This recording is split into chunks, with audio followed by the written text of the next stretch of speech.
শতকরা ৯৫% মানুষই জানে না ব্রয়লার মুরগির মাংস যে এভাবে করে রান্না করতে হয়।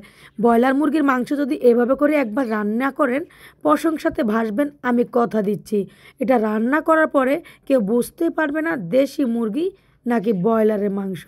বন্ধুরা, ভিডিওটা মনোযোগ সহকারে দেখলে ক্লিয়ারলি বুঝতে পারবেন আমি কেনই বা এই কথাটা বললাম। ৯৫% মানুষই জানে না যে এভাবে রান্না করতে হয়। এই মাংসটা কেবল আমি একমাত্র তৈরি করেছি এই প্রসেসটা ফলো করে আপনারা তৈরি করবেন।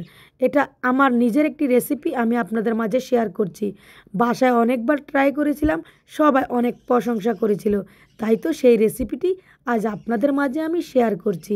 হলুদ, মরিচের গুঁড়া, সরিষার তেল দিয়ে আমি ম্যারিনেট করে নিচ্ছি মাংসের পিসগুলো, আর এটাতে একটু কাট করে নিতে হবে। পাটায় বেটে মশলাগুলো আমি রান্নাটা করব। বন্ধুরা, এই রান্নাটা দেখে যদি একবার তৈরি করেন বাসায়, তখন বুঝতে পারবেন যে এটা এতই টেস্ট যে ব্রয়লার মুরগির মাংস অনেকে খেতে চায় না, নাক ছিটকায়, গন্ধ আসে। প্রপারলি যদি রান্না করেন এভাবে করে, এর স্বাদ কখনোই ভুলবেন না, আমি কথা দিয়ে গেলাম।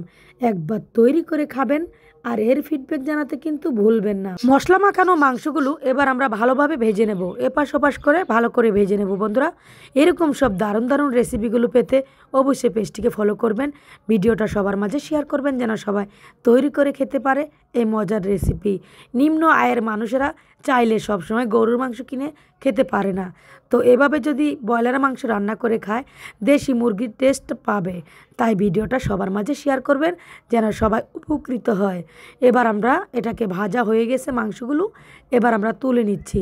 এবার আলুগুলো আমরা কিভাবে করে কাট করে নিলাম দেখে বুঝতে পারছেন, চারোপাশে গোল করে কাট করে নিছি।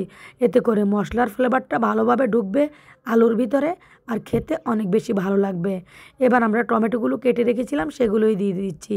এই টমেটোর গ্রেভিটা যখন মাংসের সাথে অ্যাডজাস্ট হবে, কালারটা দেখতে অনেক সুন্দর হবে আর খেতেও অনেক দুর্দান্ত লাগবে।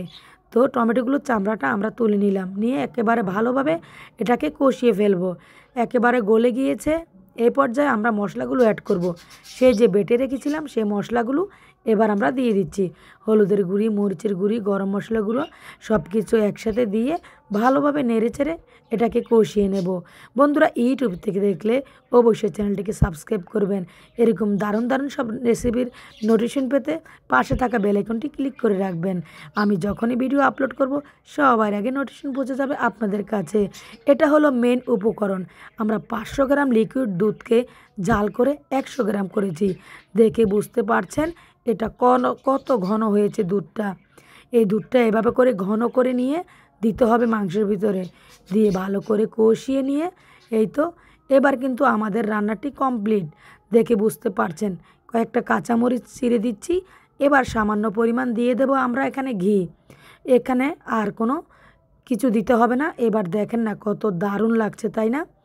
এটার ঝোল দিয়ে যদি নান কিংবা পরোটা কিংবা সাদা রুটি খান দুর্দান্ত লাগবে। কিন্তু এটা আমরা খেয়েছিলাম সাদা ভাতের সাথে, আর ঝোলগুলো খেয়েছিলাম বিকালে পরোটার সাথে। অসাধারণ ছিল বন্ধুরা, একবার ট্রাই করে দেখতে পারেন এভাবে করে। ব্রয়লার মুরগি মাংস অনেকে খেতে চায় না, এভাবে তৈরি করবেন, এর স্বাদ কখনোই ভুলবেন না। দেখেন দেখতে কত লোভনীয় লাগছে, তাই না? খেতেও কিন্তু মাশাল্লাহ দুর্দান্ত ছিল। তো এবার আমার হাজবেন্ড খেয়ে কি বলে সেটা একটু মনোযোগ সহকারে শুনেন। কেমন হয়েছে বলো তো? খুব ভালো হয়েছে। এটা কি দেশি মুরগি না ব্রয়লার? ব্রয়লার মুরগি রান্না করছি, একবার দেশি মুরগি মতো দেখছো। এটা দেশি মুরগির মতো লাগছে, অনেক বেশি মজা হয়েছে না? হ্যাঁ, খুব স্বাদ হয়েছে।